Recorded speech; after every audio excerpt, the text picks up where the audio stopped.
For those of you that have been paying attention to my TikTok and the shorts section on my YouTube channel, you may have noticed that I've been talking a lot about Ranking of Kings and why I love the show so much. Today I want to talk to you guys about why Bojji as a protagonist works so well in the story and why the writer did a great job of setting him up in episode 1 and cementing Bojji as a great character by episode 2. And why at the end of episode 2, the scene with Bojji lifting his sword broke so many people's hearts and why it's so damn good. I'm going to do that by talking about all the things they do to set Bojji up early on in episode 1 and how they execute it all the way to the end of episode 2. First off, in episode 1, you see Bojji crying on his mother's lap, his biological mother, his giant mother. We're told that Bojji is being bullied, and this is the first thing we see of him, crying at his mother's lap. He is a young, weak child who can't really stand up for himself quite yet. He's bawling his eyes out to his mother, and who we know much later on in the story is no longer with him.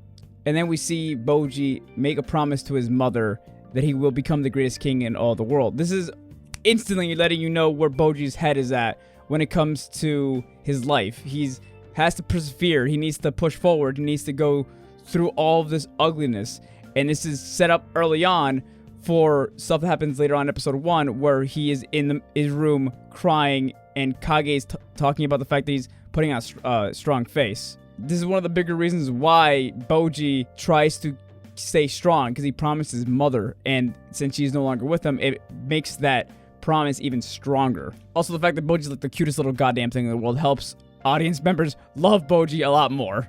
We then see Bojji walking through the street in his underwear while everyone makes fun of him and laughs, reinforcing the fact that he is not really held in a high regard in his own kingdom. You're happy to have somebody to talk to?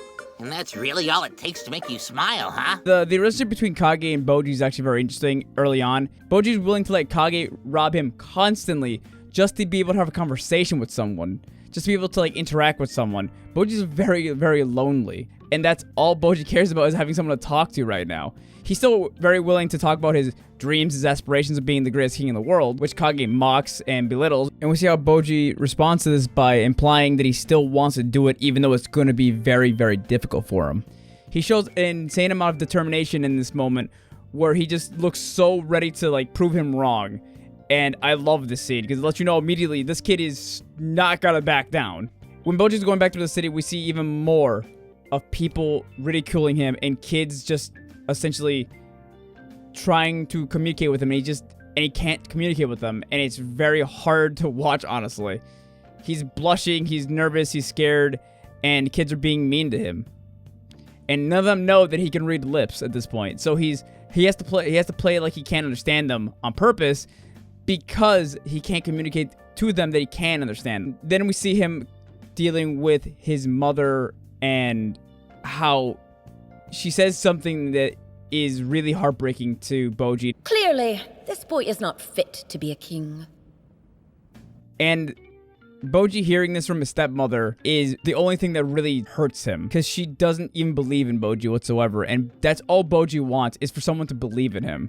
And we see him crying in his room for a second. He gets himself back together and then goes to visit his father. This is the first sign that Bojji does have an emotional limit. This communicates to the audience that basically he's still a kid. This is probably the scene that almost got me to cry the first episode, because everything up to this point is setting up Bojji, letting you know who he is. All this is conveyed without him talking. It's done so well, so expertly done. It's all show, don't tell, except for Kage kind of going back and forth with the audience, essentially communicating to us what Bojji's kind of feeling, which I do think is a little weird that he just can understand him immediately, but I kind of let it go. We then get to see King Boss. That's a huge bitch! And essentially what Bojji is striving to become. This is his goal, to be as strong or stronger than his father. When I think of what shall become of our country when I am gone, my heart weeps. Your hands are soft and weak, and Didas are swollen with the calluses from his great efforts. This is another line that lets us as audience members know that even his father doesn't really believe in Bojji either. The fact that his father straight up tells him your hands are soft while your brother has strong and swollen hands from all of his efforts. It's just somebody else not believing in Bojji. The reason I keep bringing up why people don't believe in Bojji and how that affects him as a character is because it's going to make us as audience members sympathetic to Bojji. We see that he's essentially looked down upon by everyone in his kingdom. and it's really depressing. So it puts us in the place of, we want to help this kid, we hope that he gets better, and it makes us all sympathetic towards him. In the scene, Domus is having a small hissy fit behind Boji because Boji is not getting better at swordsmanship whatsoever. Due to the fact that Boji is cursed, he can't get stronger, ever. And Domus having a hissy fit behind Boji conveys to the audience that he's frustrated that he's not getting better, and he wants to make Boji better for the king, who's close to dying at this point. When Prince Daida decides to get into a practice sword fight with Domus, Boji seems extremely excited to watch his brother fight.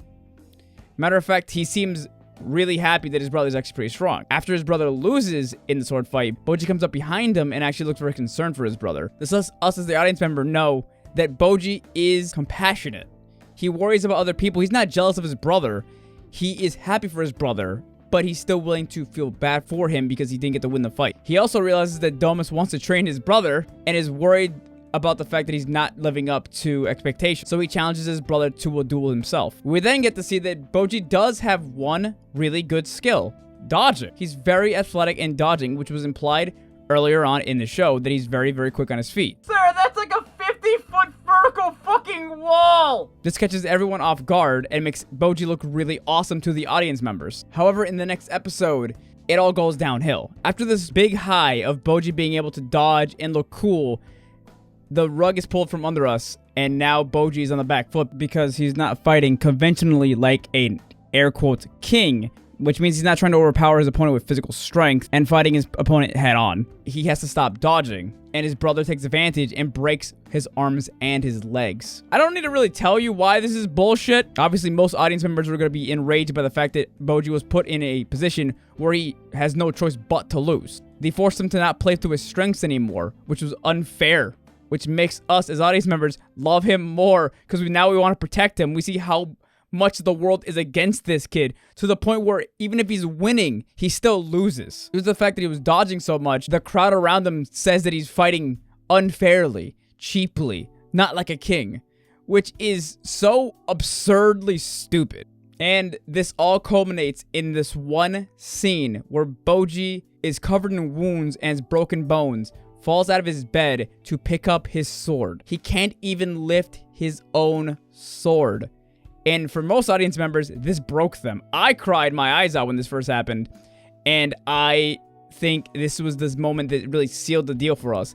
Even after losing this much and being on the back foot this much, this kid is still determined to be king. And after having that low of lows with his arms and legs being broken and him not being able to lift his sword, Kage, of all people, tells him that he no longer wants to take his clothes, and he is forever going to help and support Boji. The first person in Boji's life to fully support him. And Boji just starts bawling his eyes out because it's the first person to actually see him for what he wants to be. And this killed me. Honestly, I cried so hard at this part. Oh my god. And from this episode onward, most audience members are on Boji's side no matter what, because of all the great setup, all the great payoff, and all the great writing behind the first two episodes. Boji is essentially cemented in the eyes of the audience as the character that we're always going to back, essentially. We are essentially Kage in this scene, wanting to help and support this kid.